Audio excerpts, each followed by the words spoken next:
Students कैसे हैं आप लोग। ठीक है, myself Vineet Agarwal, Vineet sir, as accounts faculty, as a head of commerce. आज मैं आपको एक new chapter admission of partner में लेके चलता हूँ। पहले के वीडियोस आप लोग देखे होंगे। आज मैं एडमिशन ऑफ पार्टनर का पहला वीडियो आपको मैं सेंड कर रहा हूँ। आप अगर उसमें देखेंगे एडमिशन का मतलब joining of partner. Partner firm को ज्वाइन कर रहा है। ज्वाइन कर रहा है मीन्स पहले से फर्म है। इट डजंट मीन कि न्यू फर्म एस्टैब्लिश हो रहा है। Firm already exists, partner already exists, but new person involved in the firm as a new partner. नया कोई पर्सन फर्म में as a new partner involve होगा तो उसको एडमिशन ऑफ पार्टनर बोलेंगे। जब भी वो आएगा तो उस समय फर्म का रिकॉन्स्टिट्यूशन बट आप पहले ही पढ़े। रिकॉन्स्टिट्यूशन मतलब changes in the firm. Changes होंगे, एक न्यू फर्म एस्टैब्लिशमेंट होगा। जब न्यू फर्म एस्टैब्लिशमेंट होगा तो ओल्ड फर्म के पास जो भी ट्रीटमेंट है, accounting treatment in terms of goodwill, reserve, profit, ये सब आपको करना पड़ेगा। तो इन दैट केस क्या क्या ट्रीटमेंट हो, कैसे उसको एडजस्ट किया जाएगा, वो सब हम लोग देखेंगे। पहले मैं आपको सिंपल सा एग्जांपल लेकर आपको एडमिशन ऑफ पार्टनर में होता क्या है। तो एडमिशन इट मींस पहले से पार्टनर है, जैसे मैंने यहाँ पे एग्जांपल लिया है, two partners are already involve. जब पार्टनर इन्वॉल्व है उनका कुछ ना कुछ रेशियो होगा, और रेशियो कुछ नहीं दिया हुआ, इट मींस इक्वल प्रोपोर्शन होंगे। ठीक है, यहाँ पे दिया मैंने एक एग्जांपल है, ए बी पहले से 3:2 में शेयर कर रहे हैं। सी ज्वाइन किया, सी जब ज्वाइन कर रहा है तो इट मींस वो जब आएगा तो न्यू पार्टनर फर्म में क्यों आएगा, ऑब्वियसली कुछ ना कुछ प्रॉफिट में हिस्सा लेगा ना वो। तो प्रॉफिट में हिस्सा कौन देगा, जो एग्जिस्टिंग पार्टनर है वो अपने पास से देंगे, क्योंकि पहले 2 पार्टनर प्रॉफिट शेयर कर रहे थे, अब एक नया आएगा 3 पार्टनर प्रॉफिट शेयर करेंगे। तो न्यू पार्टनर को जो भी प्रॉफिट में शेयर मिलेगा एग्जिस्टिंग पार्टनर अपने पास से देंगे। इट मींस उनको सैक्रिफाइस होगा, वो अपने पास से देंगे, उनको लॉस होगा। ठीक है, तो ये 1/5 जो सी को मिला वो कौन दे रहा है, ए और बी ने लिखा है सैक्रिफाइस। ये 1/5 ए और बी ही देंगे इसको, तो ए और बी को क्या होगा, सैक्रिफाइस होगा, तो उनको कुछ ना कुछ लॉस होगा। इसको और अच्छे समझने के लिए मैं आपको सिंपल से एग्जांपल देता हूं। फॉर एग्जांपल फर्म के पास प्रॉफिट है 15,000। ये 15,000 प्रॉफिट कौन लेगा, ए और बी।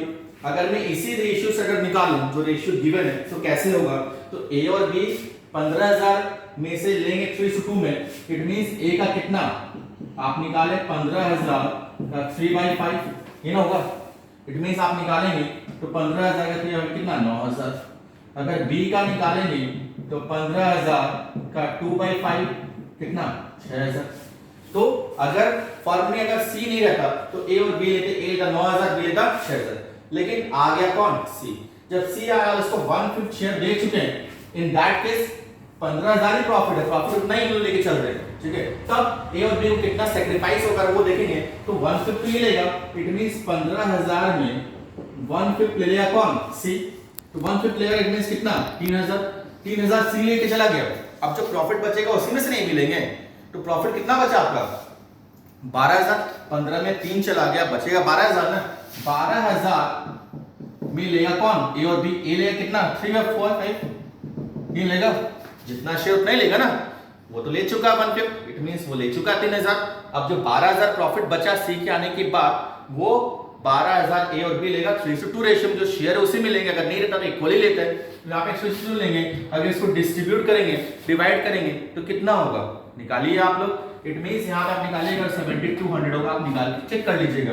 और 12,000 का अगर निकालेंगे 2/5 तो ये आएगा 4800। आप निकाल के चेक कर लीजिएगा, इतना ही आएगा। इट मींस आप देख सकते हैं सी के आने से पहले ए का 9,000, बी का 6,000। सी के आने के बाद ए को 7200 और बी को 4800। इट मींस ए का घट गया ना, बी का। इसे समझाने के लिए कितना चेंज हो रहा है, क्यों नुकसान हो रहा है, क्या नुकसान हो रहा है। तो ए को नुकसान हुआ 1800 का, बी को भी नुकसान हुआ 1800 का, 1200 का। तो ये जो नुकसान है वही सैक्रिफाइस शो करता है। तो at the time of joining of partner, ये जो सैक्रिफाइस हो रहा है, नुकसान हो रहा है, किसके आने से, सी। तो सी इसके बदले कंपनसेट करेगा। कंपनसेट मतलब सी ही ए और बी को कंपनसेट करेगा। इसके लिए सी जो है फर्म में 2 चीजें लेकर आएगा। एक अपना कैपिटल, क्योंकि अगर फर्म में आ रहा है बिना कैपिटल का कोई ज्वाइन नहीं कर सकता। जो कैपिटल होगा वो सी का होगा, बट ए और बी को जो नुकसान हुआ तो सी उसके लिए एक गुडविल लेके आएगा। गुडविल मतलब प्रीमियम लेके आएगा। और वो गुडविल जो प्रीमियम का वैल्यू होगा वो ए और बी को मिलेगा।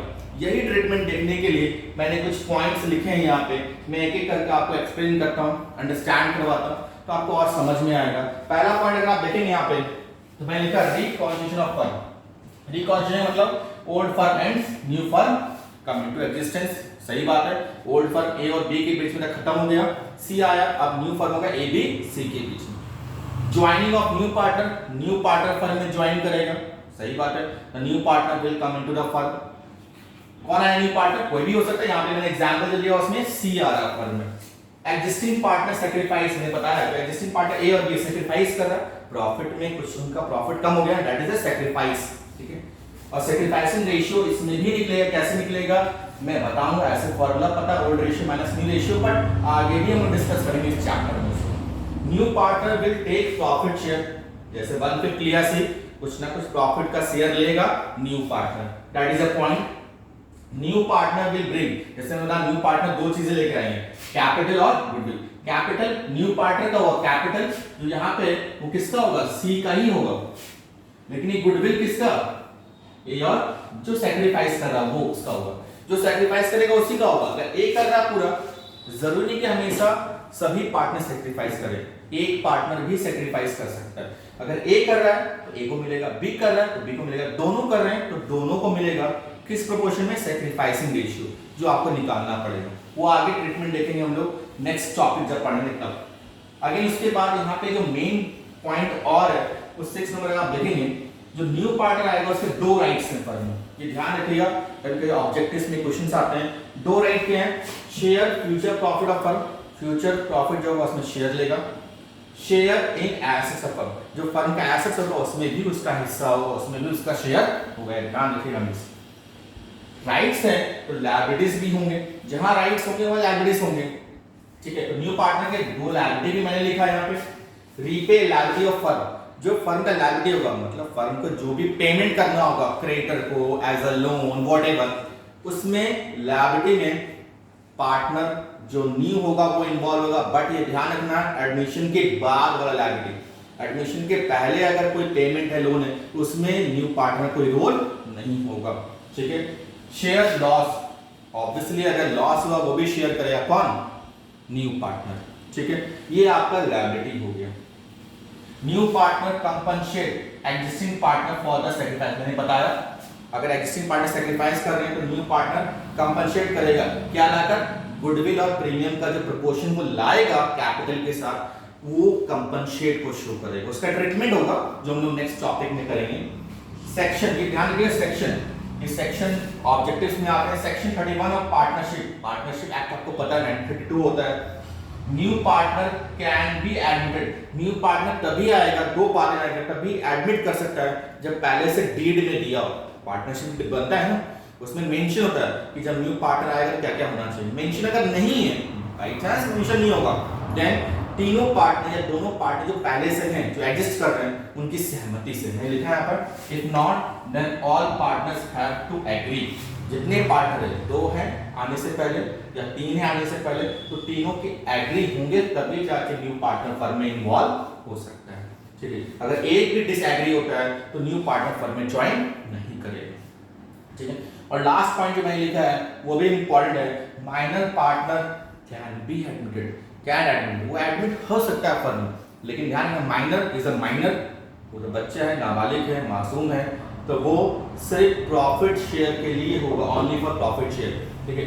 उस केस में ये जो मैंने पॉइंट लिखे हैं, ये वाला लायबिलिटी ये एग्जिस्ट नहीं करेगा, न्यू पार्टनर हैज लायबिलिटी, ये लायबिलिटी जो न्यू पार्टनर के लिए माइनर के केस में एप्लीकेबल नहीं होगा, क्योंकि माइनर के पास अपनी कोई पर्सनल लायबिलिटी नहीं होती है और ना ही वो लॉस में शेयर करेगा।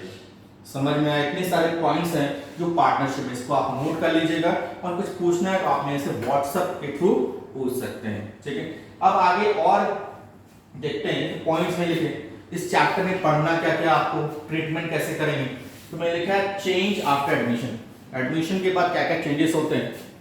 न्यू प्रॉफिट शेयर रेशियो जो आप निकालना पड़ेगा, क्योंकि जब न्यू पार्टनर आएगा उसका कुछ हिस्सा प्रोपोर्शन लेगा, इन दैट केस जो रेशियो चेंज होगा वो आपको कैरी करना पड़ेगा। न्यू पार्टनर विल कंपनसेट, मैंने बताया न्यू पार्टनर गुडविल लेकर आएगा, कंपनसेट करेगा एग्जिस्टिंग पार्टनर को, सैक्रिफाइसेशन उसका भी अकाउंटेड ट्रीटमेंट होगा जो आपको देखना पड़ेगा और करना पड़ेगा। ये भी एक टॉपिक इस चैप्टर में। Again distribution return of adjustment, ये वर्ड में डिस्ट्रीब्यूशन मतलब पार्टनर को बांटना, रिटर्न ऑफ मतलब पार्टनर अकाउंट डेबिट करना, लॉस अगर होगा रिटर्न ऑफ करते हैं। एडजस्टमेंट मतलब sacrifice and gaining ratio, word दिमाग में आता है जब भी एडजस्टमेंट की बात करते हैं। Adjustment of what, profit and loss, profit भी हो सकता है लॉस भी हो सकता है। जनरल रिजर्व, जीआर में general reserve, workman compensation reserve, investment fluctuation reserve, existing goodwill जो बैलेंस शीट में होता है, ओल्ड गुडविल जिसको आप बोलते हैं, एडजस्टमेंट सस्पेंस लॉस होता है, इन सब का या फिर डिस्ट्रीब्यूशन होगा, रिटर्न ऑफ होगा, एडजस्टमेंट होगा। या पहले भी देखे हैं जब हम लोग change in profit share ratio पढ़े थे, अभी इस चैप्टर में भी ट्रीटमेंट देखेंगे। क्यों? क्योंकि जब न्यू पार्टनर आएगा पहले से कुछ भी है तो उन सबको आपका डिस्ट्रीब्यूट करना पड़ेगा या फिर उसको एडजस्ट करना पड़ेगा, ठीक है। और revolution, treatment of revolution of assets and liabilities, ये भी जब भी पार्टनर आएगा चेंजेस होंगे तो उस समय आपको जितने भी एसेट्स हैं लायबिलिटीज हैं उन सबको रिवैल्यूएट करना पड़ता है, और एनी चेंजेस होंगे तो उसको रिवोल्यूशन अकाउंट में ट्रांसफर करेंगे। उसका जो प्रॉफिट लॉस होता है हम लोग उसको क्या करते हैं, ओल्ड रेशियो में बांट देते हैं, पता होगा आपको तो, ठीक है। अगेन उसके बाद सब ट्रीटमेंट करने के बाद कैपिटल का भी एडजस्टमेंट होता है, एडजस्टमेंट ऑफ कैपिटल, ये भी टॉपिक देखेंगे। और उसके बाद फाइनली हम लोग फर्म का एक बैलेंस शीट बनाएंगे, वो बैलेंस शीट रिकॉन्स्टिट्यूशन फर्म का होगा, मतलब न्यू फर्म का होगा एडमिशन के बाद। दैट इज इम्पोर्टेंट, ये काफी important chapter for exam point of view, क्योंकि इससे एग्जाम में लॉन्ग क्वेश्चन कैरी करते हैं 6 मार्क्स या फिर 8 मार्क्स। होप सो आपको अंडरस्टैंड हुआ, और फर्दर टॉपिक्स अंडरस्टैंड करने के लिए जो मैंने लिखा है एक एक करके सब टॉपिक हम देखेंगे, उसके लिए आप नेक्स्ट वीडियो मेरा सब्सक्राइब कर सकते हैं। Thank you for this topic.